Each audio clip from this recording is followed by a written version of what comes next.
आपने सुना होगा घरेलू हिंसा डोमेस्टिक वायलेंस एक्ट 2005। अब इसमें क्या किया गया है, सुरक्षा के लिए बना है, महिलाओं की सुरक्षा के लिए बना है। इसमें पुरुषों को कोई सुरक्षा नहीं है, क्योंकि हम सुरक्षा तो तब मिलेगी जब हमें समस्या लगेगी। अब पुरुषों का उत्पीड़न तो हमें समस्या लगती नहीं है। अब जब समस्या ही नहीं मानते भारत में कि पुरुष भी भावनात्मक रूप से, शारीरिक रूप से या मानसिक रूप से प्रताड़ित हो सकता है, जो समस्या ही नहीं तो समाधान कैसा।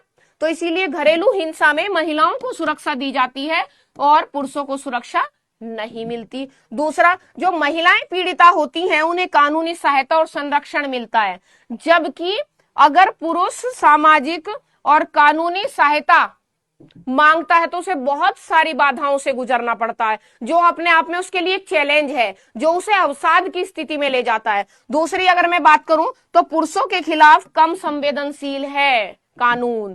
कानून में बहुत कम संवेदनशीलता है एज कंपेयर टू फीमेल महिलाओं के लिए क्या हो जाता है, महिलाओं के लिए तुरंत ही क्या है, कानून को भी ऐसा लगता है कि भाई अन्याय नहीं होना चाहिए, लेकिन एक मेल को बिना कुछ होते हुए, निर्दोष होते हुए भी जिम्मेदार मानने की प्रक्रिया अपनाई गई है। ये कई बार देखा जाता है। और पुरुषों के लिए कोई स्पष्ट प्रावधान ही नहीं है, कोई भी स्पष्ट प्रावधान ही नहीं है।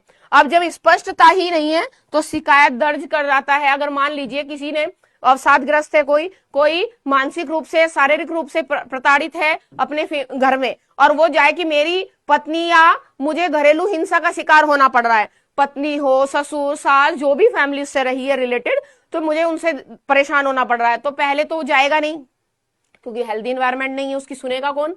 अगर वो चला भी जाएगा तो कहेगा अरे पुरुषों के डरता है, पुरुषों के अवसाद की स्थिति कैसे आ सकती है, तुम तो दुखी करने वालों में दुखी हो तो नहीं सकते।